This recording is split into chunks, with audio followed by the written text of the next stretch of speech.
Пишем? Сразу видно, что режиссер. Ты здесь объясняешь. Пишем? Ya, dinleyin beytermenler. Стоп. Agar bugun bitirsak, mang'ayma bo'lsa da qo'yam. Да, мы же здесь влюбленные, не вопрос. Мультфильм мы делали непосредственно вот 1,5 года.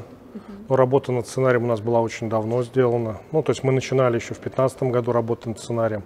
Но вот непосредственно этот мультфильм мы делали 1,5 года. Самое трудное в этом деле было взяться за это. Мы понимали всю ответственность, которую мы на себя возлагаем. Но я надеюсь, у нас получилось. Очень надеемся на прокат в кинотеатрах. Я считаю, что татары поступят нечестно, если скажут, что это только им принадлежит. Я считаю, это надо нести в массы, в народ, на всю Россию. Это должно быть достоянием.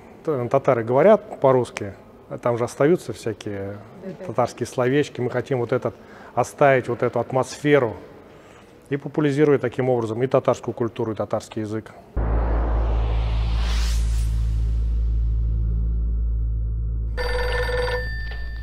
Гафу итегез, башлык шалтырата.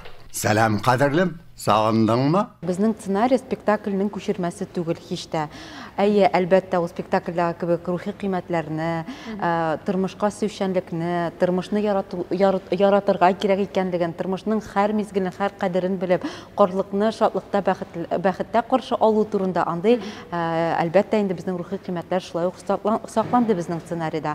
Әмма бу спектакльнең күчерелмәсе түгел, безнең баш режиссерның Сергей Владислав улы Киатровның шундый сүзләре бар. Бу спектакль кебек тә, әмма спектакль кебек түгел дә дигән. Менә бу нәкъ менә безнең сценарийны чагылдыра торган сүзләр дип уйлыйм мин. Татар мультфильм берләшмәсенең инде бу 2015 елдан бирле моның белән хыялланып яшәдек без һәм менә соңгы 2 ел аралыгында 15 елдан бирле сценаристан да эш алып барылды. Инде менә соңгы 2 ел аралыгында нәкъ менә анимациядә өстендә эшләнде, анимация эшләнде. Һәм әгәр дә уйлап карасагыз, менә тагын татар халкының кыйммәтләрен, татар халкына хас булган сыйфатларны чагылдыра торган нинди әсәрне әйтеп булаймы? Ул бит инде әлдермештән әлмәндәр, ул бит татар халкының киләчәге дә, бүгенгесе дә, үткәне дә һәм ул безнең карашка драматургия ягыннан да, анимациядә бит инде кинодагы кебек шулай ук драматургия кирәк, драматургия ягыннан да бик кызыклы алымнар белән эшләп була аны. Шуңа күрә нәкъ менә әлеге әсәрдә тукталып, Туфан абый, Туфан Абдулла улы Миңнуллинның әсәренә нигезләдем, спектакльнең мотивларына нигезләдем, спектакль мотивлары буенча эшләнелде әлеге анимацион, әйтергә кирәк, тулы метражлы анимацион фильм. Хәйләкәр татар.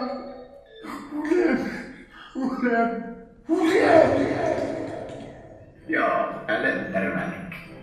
İşit yok benim. А может, ну его? А вот это уже извиняшечки. Мен бұл мультсериалда да бетен, анимацион сериалда, фильмда Ғазраил рөлін тауышландырам. Ғазраилні білгенігізше анда біздің Айдар Хафизов ішлеген еді. Һәм ничек әйтим? Аның ұқшатуы аңа ұқшады да ул бер караганда, ул да башында булды эшләгән дәвердә. Ләкин без аны башкачарак ничектер тавышын калын айтыбрак эшләдек. Чөнки безнең фикеребездә, безнең аңыбызда ничек әзрәк менә зуррак урында утырган кеше, шул түрәләр дип әйтик инде, дөресә Ғазраил инде зур түрә дип алсак, аның тавышы ничектер кырысрак булырга тиеш, калынрак булырга тиеш, шуңа без аны калынрак итеп эшләдек, шундый тавыш белән, бас белән. Менә мәсәлән, мультфильмны күк канцеляриясе территориясендә төшерү өчен рөхсәт алу берничә елга сузылды. Шулай да нәтиҗә белән без канәгать калдык. Чакырдыгызмы? Чакырдыгызмы? Начальство. Мин үзем теге начальство алына шулай сөйләшергә өйрәнмәгән, ярый. Фильмны күрсәттеләр Әлмәттә нефтчеләргә. Шунда Әлмәт театрының директоры булган, һәм ул бик сокланып, миңа шул хәлдә шәп кабул иткәннәр фильмны. Мин сөенеп куйдым, бик әйбәт, ул әйтте, теге урысча восторг булды. Динди һәм нефтяникларны караганда дип. Менә ул монысы читтән килгән. Менә карарга кирәк әлбәттә. Миңа тәкъдим иткәндә әлбәттә инде теге Шәүкәт абый шикеллерәк тавышландыра алмассың икән дигәннәр. Шул Шәүкәт абый шикеллерәк сөйли алмассың дигәннәр. Әгәр бүген бетерсәк, маңгайыңа булса да кул куям. Ләкин менә шул персонаж өстендә эшләгәндә инде тавыш дублировать иткәндә мин инде һәр вакытта Шәүкәт абыйны күз алдында тоттым, аның интонацияларын ишетергә тырыштым, ничектер аны күз алдында тоттым. Ләкин беләсең, эш барышында бер нишләп тә булмый, барыбер Шәүкәт абый күз алдында тора. Һәм тамашачы аны шулай теләр иде дә. Мин дә якын әйтергә тырыштым, ләкин менә хәзер тыңлап утырам, алай ошамаган, ләкин инде якынлык бар һәм без барыбер ул Шәүкәт абыйның ясаган образынан котыла алмас идек мультфильмны эшләгәндә. Беләсезме, бу анимационный фильмны караганда спектакль турында онытырга кирәк. Чөнки аларны чагыштырып булмый. Спектакльнең үз тормышы, спектакль ул спектакль, ә инде мультфильм ул мультфильм. Берничә тә булмый. Шуңа күрә без һәр вакытта чагыштырабыз, ничектер әлбәттә бик авыр спектакль күз алдында гел, ләкин менә онытылып китсәгез, мультфильмда миңа калса бик әйбәт, онытылырлык иттереп, шуңа кирип китеп, күңелегез белән рәхәтләнеп карасагыз, онытылып, сез һичшиксез инде ләззәт, рәхәтлек кичерәчәксез. Менә шул. Фильмны иҗат итүчеләргә рәхмәт инде. Авылыбыз данын үстергәннәре өчен. Хәзер бит авылның театраль гына түгел, мультфильм версиясе дә бар. 10 мая будет премьера, здесь премьера, далее фильм ожидает фестивальная судьба.